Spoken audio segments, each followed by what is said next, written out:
সুপ্রিয় শিক্ষার্থীরা, আজকে আমরা আলোচনা করব দশম শ্রেণীর একটি কবিতা শঙ্খ ঘোষের আয় আরও বেঁধে বেঁধে থাকি কবিতা। এই কবিতাটি জলেই পাষাণ হয়ে আছে কাব্যগ্রন্থ থেকে নেওয়া। এই কবিতাটার উৎস হলো জলেই পাষাণ হয়ে আছে। এই কবিতার প্রতিটা লাইন এবং প্রতিটা শব্দের ব্যাখ্যা তোমরা ভালোভাবে শুনবে এবং সেইগুলো নোট করে নেবে। তাহলে এর থেকে যে প্রশ্নগুলোই আসুক না কেন সেইগুলোই তোমরা ভালোভাবে তৈরি করতে পারবে। তো দেখো, এর প্রথম লাইন হচ্ছে, আমাদের ডান পাশে ধস, আমাদের বাঁয়ে গিরিখাদ। প্রথমে আমাদের বুঝতে হবে যে আমাদের বলতে কবি কাদের কথা বলেছেন। আমি দেখো লিখে দিয়েছি যে আমাদের বলতে কবি সর্বহারা, বঞ্চিত, নির্যাতিত মানুষদের কথা বুঝিয়েছেন। আমাদের বলতে কবি কাদের কথা বুঝিয়েছেন এই অংশগুলো তোমরা নোট করে নেবে। সর্বহারা, বঞ্চিত, নির্যাতিত মানুষদের কথা বলেছেন। তাহলে প্রতিটা লাইন তোমরা ভালোভাবে বুঝতে পারবে। আমাদের ডান পাশে কি রয়েছে? আমাদের ডান পাশে আছে ধস। ধস মানে কি? ধস দেখো একটা অনিশ্চিত ব্যাপার। যে কোনো সময় পাহাড়ি এলাকায় বা যে কোনো জায়গায় দেখো ধস কিন্তু যে কোনো সময় হতে পারে। ধস কাউকে বলে আসে না যে ধস এই জায়গায় হবে। ধস কিন্তু যে কোনো সময় হতে পারে। তাই ধস হচ্ছে কি একটা অনিশ্চিত ব্যাপার। কবি এই শব্দটা এই জায়গায় কেন ব্যবহার করেছেন দেখো। দেখো, ধস যেমন অনিশ্চিত ব্যাপার, যে কোনো সময় হতে পারে, ঠিক সেরকমই সাম্রাজ্যবাদীদের অত্যাচারে সাধারণ মানুষদের জীবনও ছিল অনিশ্চিত। কবি এই কারণেই এই ধস শব্দটা ব্যবহার করেছেন।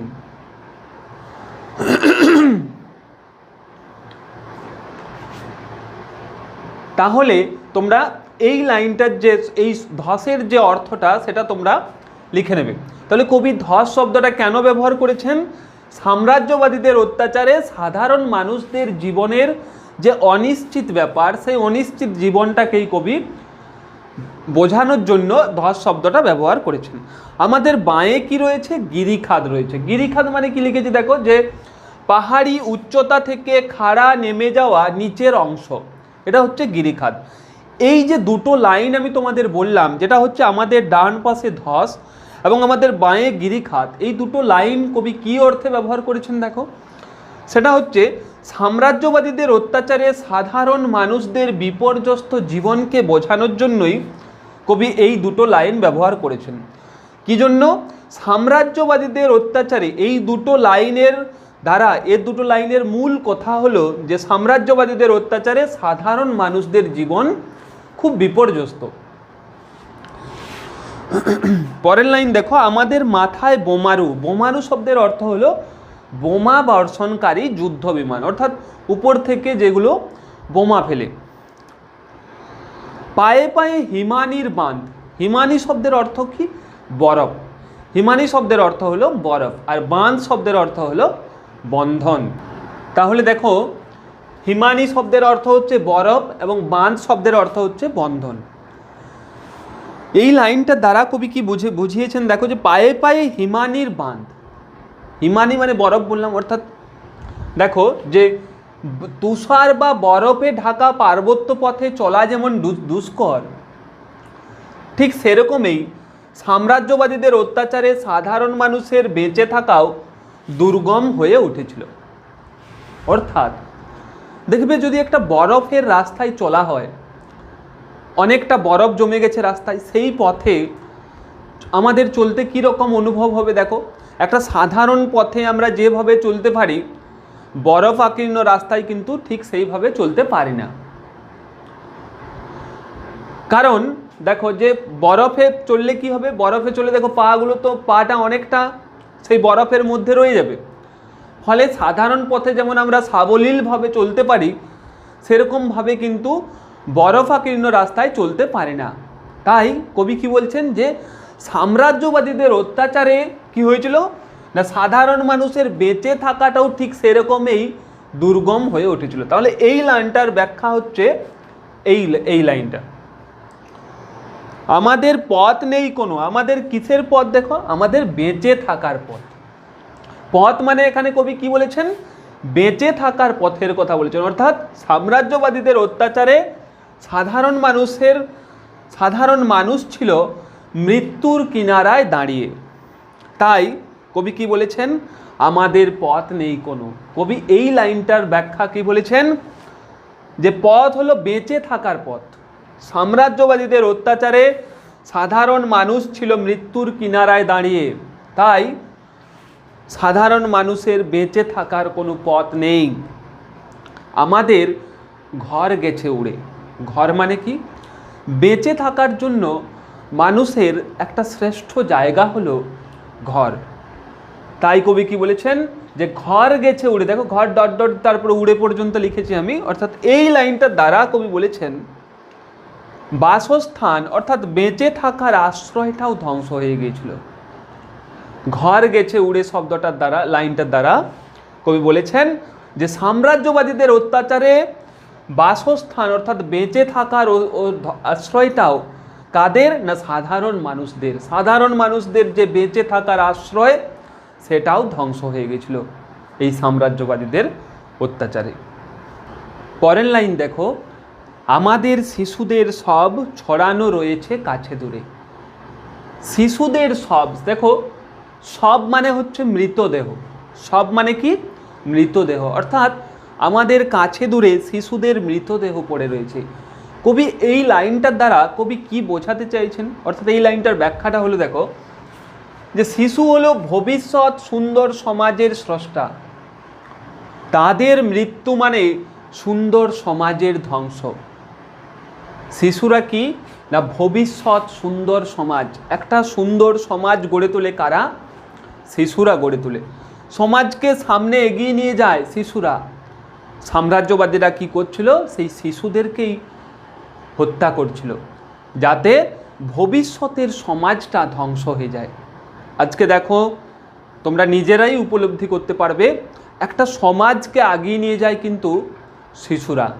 তারা কি করছিল, তাই সেই সুন্দর সমাজ স্রষ্টা, সুন্দর সমাজের যারা স্রষ্টা অর্থাৎ সৃষ্টিকর্তা, তাদেরই ধ্বংস করছিল। আমরাও তবে এইভাবে এ মুহূর্তে মরে যাব নাকি।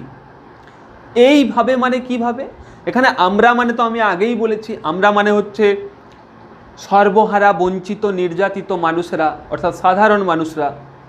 এইভাবে মানে কি, দেখো এইভাবে মানে হচ্ছে শিশুরা যেমন বিনা প্রতিবাদে বিনা প্রতিদ্বন্দ্বিতায় মারা পড়ছে। একটা শিশুকে যদি হত্যা করা হয়, শিশুটা কি তাদের বিরুদ্ধে কোনো প্রতিবাদ করতে পারবে কি? ঠিক সেরকমই সাধারণ মানুষরাও, ওই বঞ্চিত নির্যাতিত সাধারণ মানুষরাও সাম্রাজ্যবাদীদের বিরুদ্ধে তারা কিন্তু প্রতিবাদ করতে পারছিল না। তারাও কি ওই শিশুদের মতো বিনা প্রতিবাদে মারা যাবে, সেটাই কবি বলছেন। তাই এই দুটো লাইনের ব্যাখ্যা হলো যে শিশুরা যেমন বিনা প্রতিবাদে বিনা প্রতিদ্বন্দ্বিতায় মারা পড়ছে, ঠিক সেরকমই সাধারণ মানুষরাও, বঞ্চিত সর্বহারা সাধারণ মানুষরাও কি ঠিক এইভাবে মারা পড়বে। পরের লাইন কবি কি বলেছেন, আমাদের পথ নেই আর, আয় আরো বেঁধে বেঁধে থাকি। আমাদের পথ নেই আর, আমি আগেই বলেছি দেখো যে আমাদের পথ নেই আর মানে কি, আমাদের বেঁচে থাকার পথ নেই। পথ মানে হচ্ছে এখানে বেঁচে থাকার পথ। কেন পথ নেই, কারণ সাম্রাজ্যবাদীদের অত্যাচারে, তাদের অত্যাচারে সাধারণ মানুষরা একদম মৃত্যুর কিনারে অর্থাৎ মৃত্যুর প্রান্তে দাঁড়িয়ে রয়েছে। যে কোনো সময় তাদের মৃত্যু হতে পারে। তাই কবি এই লাইনটার দ্বারা এই কথাটাই বোঝাতে চেয়েছেন। আমি আগেই লিখে দিয়েছিলাম। আয় আরও বেঁধে বেঁধে থাকি কেন বলছেন, কারণ একত্র হয়ে, এটা আমি আবার শেষে বলে দেবো, একত্র হয়ে কবি ওই সাম্রাজ্যবাদীদের বিরুদ্ধে লড়াই করতে বলছেন। এখানে বেঁধে বেঁধে থাকা মানে একত্র হয়ে লড়াই করার কথা বলেছেন। কাদের বিরুদ্ধে, সাম্রাজ্যবাদীদের বিরুদ্ধে। পরের লাইন বলেছেন, আমাদের ইতিহাস নেই অথবা এমনই ইতিহাস। আমাদের ইতিহাস নেই মানে কি, দেখো যে ইতিহাস মানে কি বলেছি, দেখো যে ইতিহাসে দেখবে কোন ঘটনাগুলো স্থান পায়। তোমরা যে ইতিহাস সাবজেক্ট পড়ছো সেখানে কি দেখবে যে ইতিহাসে স্থান পাবে সেইগুলোই যেগুলো হচ্ছে কোনো গৌরবময়, কোনো সমৃদ্ধময় ঘটনা সেইগুলোই ইতিহাসে স্থান পায়। ঠিক কবি কি বলছেন দেখো, যে আমাদের অর্থাৎ সাম্রাজ্যবাদীদের আমাদের বলতে সাধারণ মানুষদের এরকম কোনো গৌরবময় সমৃদ্ধময় অতীত নেই। তাই কবি কি বলেছেন দেখো, যে অতীতের, এই লাইনটার ব্যাখ্যাটা হচ্ছে এরকম, যে অতীতের গৌরবময় সমৃদ্ধ ঘটনায় ইতিহাসে স্থান পায়, কিন্তু সাধারণ মানুষদের এরকম কোনো ইতিহাস নেই। চিরকালেই তারা বঞ্চিত এবং নির্যাতিত। চিরকালেই তারা কি? বঞ্চিত এবং নির্যাতিত। ইতিহাসে স্থান পায় সেই ঘটনায় যেগুলো হচ্ছে অতীতে কোনো গৌরবময় সমৃদ্ধময় ঘটনা, কিন্তু সাধারণ মানুষের জীবনে এরকম কোনো ঘটনা ছিল না। চিরকালেই তারা বঞ্চিত এবং নির্যাতিত। কবি বলেছেন পরের লাইন, আমাদের চোখ মুখ ঢাকা, আমরা ভিখারি 12 মাস।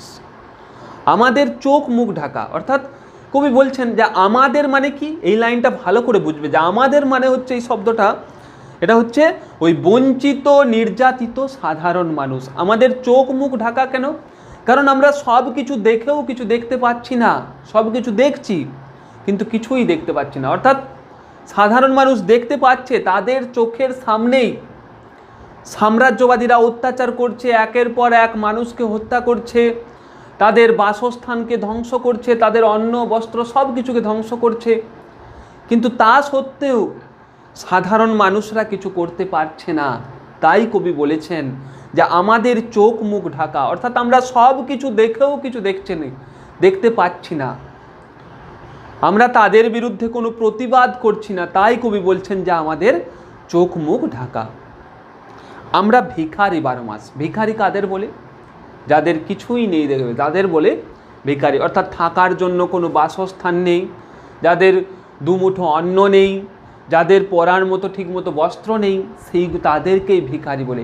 তো কবি কেন এই সাধারণ মানুষদের কেন ভিখারি বলেছেন দেখো, কারণ সাম্রাজ্যবাদীদের অত্যাচারে একটা মানুষের বেঁচে থাকার জন্য যে মৌলিক উপাদানের প্রয়োজন, সেই মৌলিক উপাদানটাও ধ্বংস করে দিয়েছিল এই সাম্রাজ্যবাদীরা।